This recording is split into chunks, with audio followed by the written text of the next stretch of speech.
I won't go too long. उहाँले भन्दै हुन्छ अघि चाहिँ जति कुराहरू भन्नुभयो अब यात्राहरू कसरी मण्डलीहरू सुरु हो भन्ने कुराहरू उहाँले यहाँको मोजाइक चर्चको परिवारलाई भन्दै हुनुहुन्थ्यो अनि अब चाहिँ उहाँले भन्दै हुनुहुन्छ अब अलिक लामो जाँदिनँ भनेर भन्दै हुनुहुन्छ So the most complaint from my church is I preach too long.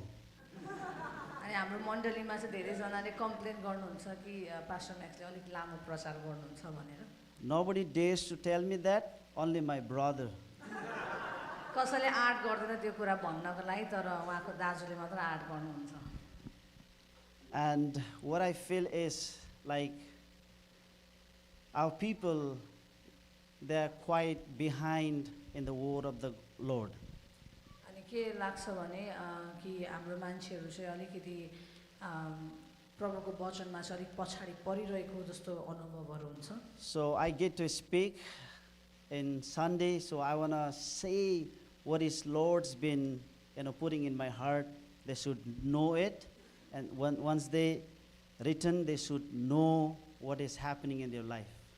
अनि त्यो भएको कारणले अनि आइतबार चाहिँ मजाले म प्रचार गर्छु ताकि मण्डली परिवारले एकदमै परमेश्वरको वचन अनि परमेश्वरले पास्टर म्याक्सको हृदयमा के राखिदिनु भएको छ भन्ने कुराहरू बुझ्नु सकेको होस् भनेर उहाँले भन्दै हुनुहुन्छ All my intention is not to keep them long, but I want them to know the Lord.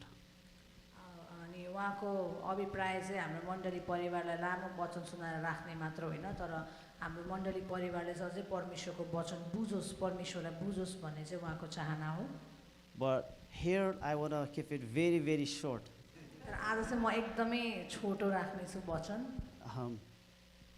So I want to take you to the book of Revelation, chapter 22 and verse 20. आउनुहोस् हामी प्रकाशको पुस्तकलाई हामी हेर्नेछौँ प्रकाश 22को हामी 22 अध्यायको 20 पदलाई हामी हेर्नेछौँ I hope this will encourage every one of us here, because this is the final word I think that Jesus ever spoke. अनि म आशा गर्छु सबैजनालाई यो पदले एकदम उत्साह गर्नेछ किनकि यो चाहिँ अन्तिम कुराहरू हो जुन येशू प्रभुले भन्नुभएको थियो It says, "He who testifies to these things says, Yes, I am coming soon. Amen. Come, Lord Jesus." यहाँ यसरी लेखेको छ प्रकाश 22 को 20 पदमा यी कुराको गवाही दिनेले भन्नुहुन्छ निश्चय म चाँडै आउँदैछु आमेन आउनुहोस् हे प्रभु येशू It's kind of scariest thing for us that Lord is saying that I am coming soon. अनि कतिचोटि चाहिँ डरलाग्दो कुरा हो है हामीले सम्झिँदै गर्दाखेरि कि जब प्रभु येशू चाहिँ म चाँडै आउने छु भनेर उहाँले भन्नुभएको छ That means we are in the period of time that we need to prepare ourselves, because Lord says He is coming soon. अनि हामी यस्तो समयमा छौँ कि हामी सबैजनाले तयारी चाहिँ हामीले गर्नुपर्ने छ किनकि परमेश्वरको पुत्र येशूले भन्नुहुन्छ कि उहाँ चाँडै आउँदै हुनुहुन्छ I'm always scared to face my Lord. अनि कतिचोटि हामीलाई एकदमै डर लाग्छ गाह्रो लाग्छ कि कसरी चाहिँ येशूलाई हामीले अगाडि आम्ने सामने भेट्ने हो That is why we need to prepare our life before we meet Him, our Lord, our Savior. अनि हाम्रो मुक्तिदाता हाम्रो येशूलाई भेट्नुभन्दा अगाडि चाहिँ हामी सबैजना एकदमै तयारीपूर्ण जीवनहरू चाहिँ हाम्रो हुनुपर्छ And He says He is coming soon. उहाँ भन्नुहुन्छ म चाँडै आउने छु We don't know when. हामीलाई थाहा छैन त्यो कहिले हुनेछ भनेर That is why the Bible is saying us we have to prepare our life to meet Him. त्यो भएको कारणले वचनले हामीलाई स्पष्ट रूपमा भन्दछ कि हाम्रो जीवन चाहिँ हामीले पूर्ण रूपमा तयार गरेर हामी उहाँको प्रतीक्षामा बस्नुपर्छ As He comes, may we all be found prepared for Him. जब येशू आउनुहुन्छ त्यतिखेर चाहिँ हामी सबैजना तयारी भएर उहाँलाई पर्खिरहेको चाहिँ उहाँले भेटाउनु पर्ने हुन्छ Book of John chapter 14 verse 2 and 3. My Father's house has many rooms. If that were not so, would I have told you that I am going there to prepare a place for you? And if I go and prepare a place for you, I will come back and take you to be with me, that you also be with where I am. अनि यूहन्ना 14 को 2 मा यसरी लेखेको छ मेरा पिताको घरमा बस्ने ठाउँहरू धेरै छन् त्यसो नभए के म तिमीहरूलाई भन्ने थिए र कि तिमीहरूका निम्ति ठाउँ तयार पार्न म गइरहेछु अनि गएर मैले तिमीहरूका निम्ति ठाउँ तयार पारेपछि म फेरि आउनेछु र तिमीहरूलाई म कहाँ लैजानेछु र जहाँ म छु त्यहाँ तिमीहरू पनि हुनेछौ। This is what the Lord saying. अनि यो चाहिँ परमेश्वर भन्दै हुनुहुन्छ That the Lord is, He's coming soon. And He's preparing a place for us, for every one of us. He has enough place for every one of us. अनि यसो भन्नुहुन्छ उहाँ चाँडै आउँदै हुनुहुन्छ भनेर आउनुहुन्छ भनेर नि उहाँले एकदमै असल ठाउँ जुन ठाउँमा हामी सबैजना आँट्छौँ है त्यस्तो ठाउँ चाहिँ उहाँले तयार गर्दै हुनुहुन्छ। I always often remind my congregation अनि हाम्रो भेलाहरूमा म बारम्बार यो कुराहरू भन्ने गर्छु सम्झाउने गर्छु। yes, we came from a refugee camp. हामीहरू रेफ्युजी क्याम्पबाट आयौँ। Canada is not our home. अनि क्यानाडा चाहिँ हाम्रो घर होइन। Our home is heaven. अनि हाम्रो वास्तविक घर चाहिँ स्वर्ग हो। We are just passing by. अनि हामी चाहिँ यहाँबाट यात्रा गएर मात्र हामी गुज्रिँदैछौँ। Our destination is heaven. हाम्रो गन्तव्य चाहिँ स्वर्ग हो। We cannot be lost here.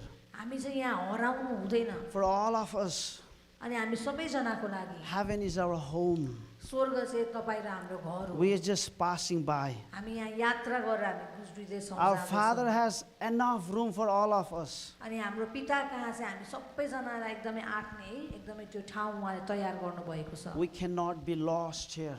हामी यहाँ हराउनु हुँदैन।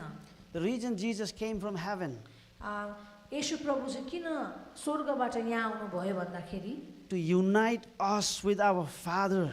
ताकि हामी चाहिँ फेरि पनि पितासँग एक होस् भन्ने कुराको निम्ति चाहिँ उहाँ आउनुभयो। Sin has separated us from our Father. हाम्रो पापको कारण चाहिँ हामी चाहिँ हाम्रो स्वर्गीय पिताबाट एकदमै छुट्टिसकेको एकदमै टाढिसकेका थियौँ। Jesus died on that cross तर येशू प्रभु क्रुसमा मर्नुभयो so that we may be united with our Father.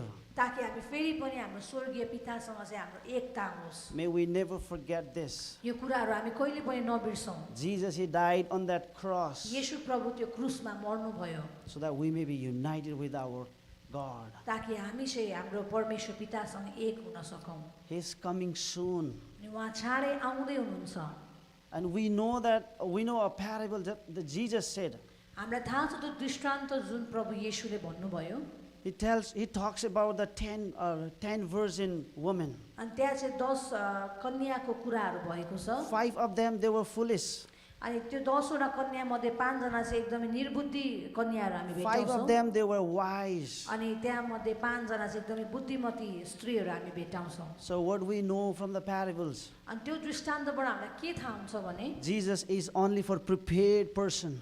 अनि येशू प्रभु चाहिँ एकदमै तयारी भएको मानिसको लागि मात्र हो। I'm not saying that we are not prepared.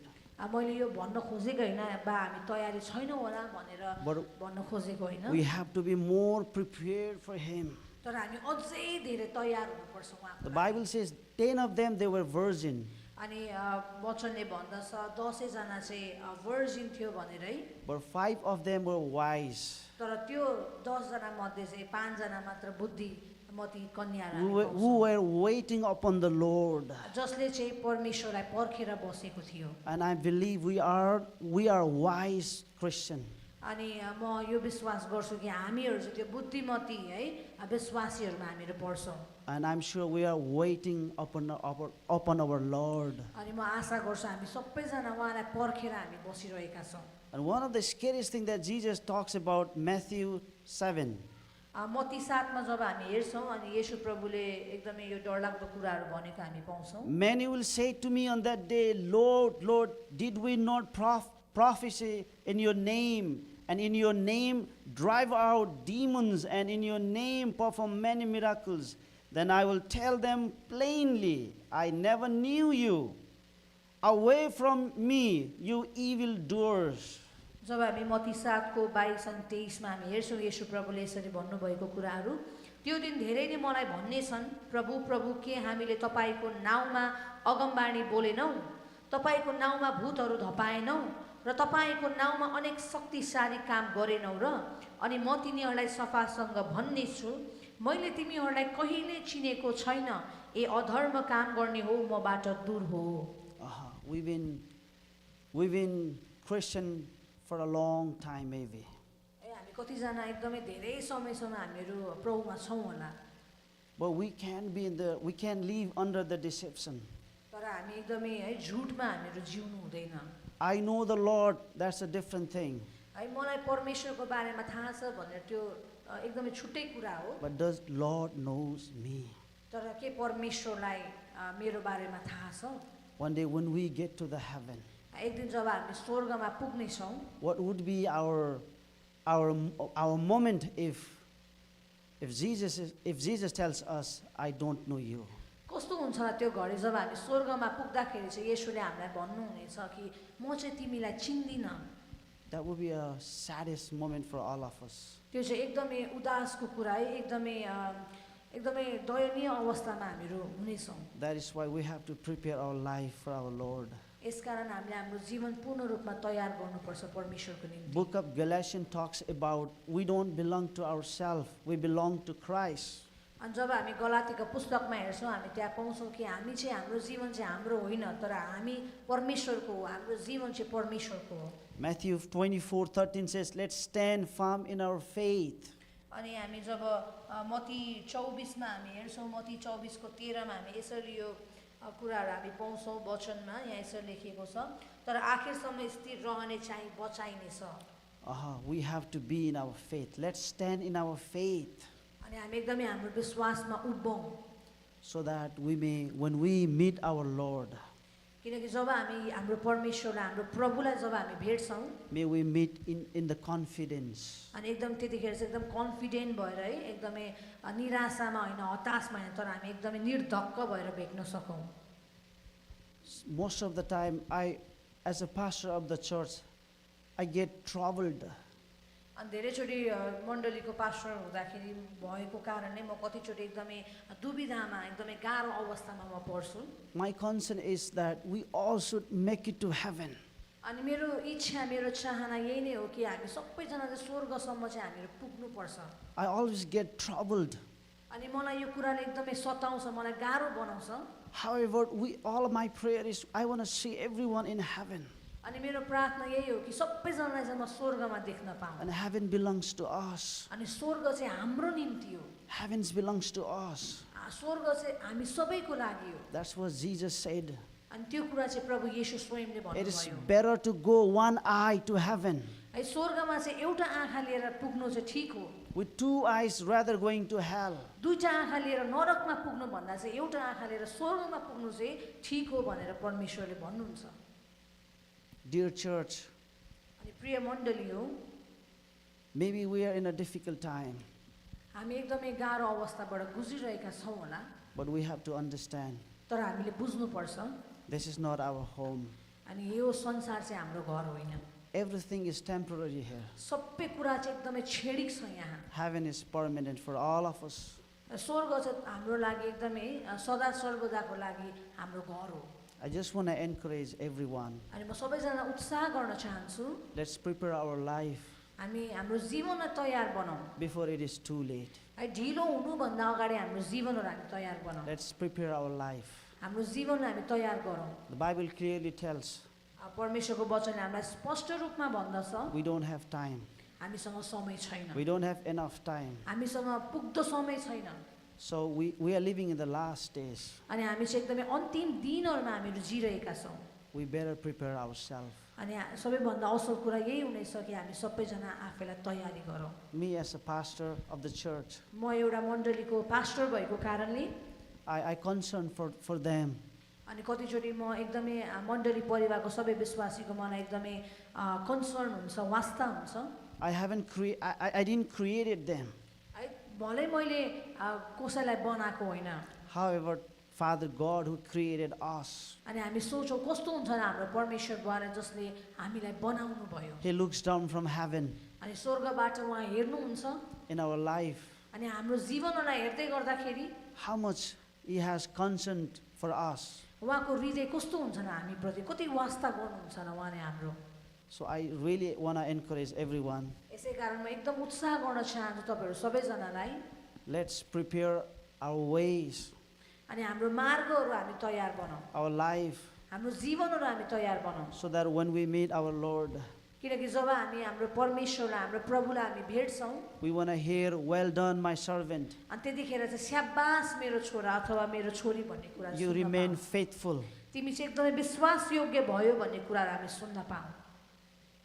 This is my prayer, अनि यो चाहिँ मेरो प्रार्थना हो, so that when we get to the heaven, किनकि जब हामी स्वर्गमा पुग्छौँ we want to hear from the Lord, well done.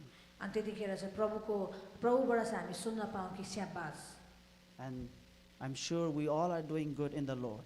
अनि म आशा गर्छु हामी सबैजनाले परमेश्वरमा असलै गरिरहेको छौँ होला, राम्रै गरिरहेका छौँ होला। But we have to prepare much more तर for the, हामीले for the coming of the Lord. तर प्रभु येशू आउँदै हुनुहुन्छ भन्ने कुराहरू चाहिँ हामीले हृदयमा राखेर अझै धेरै हामी तयार बनौँ। Thank you for hearing. धन्यवाद तपाईँले सुनिदिनु भएकोमा। I don't want to go long, अनि म लामो जानु चाहदिनँ, so that Pastor David might get, pastor डेभिडलाई साह्रो पर्ला भनेर भन्दै हुनुहुन्छ। yeah, thank you. हुन्छ, धन्यवाद। Yeah.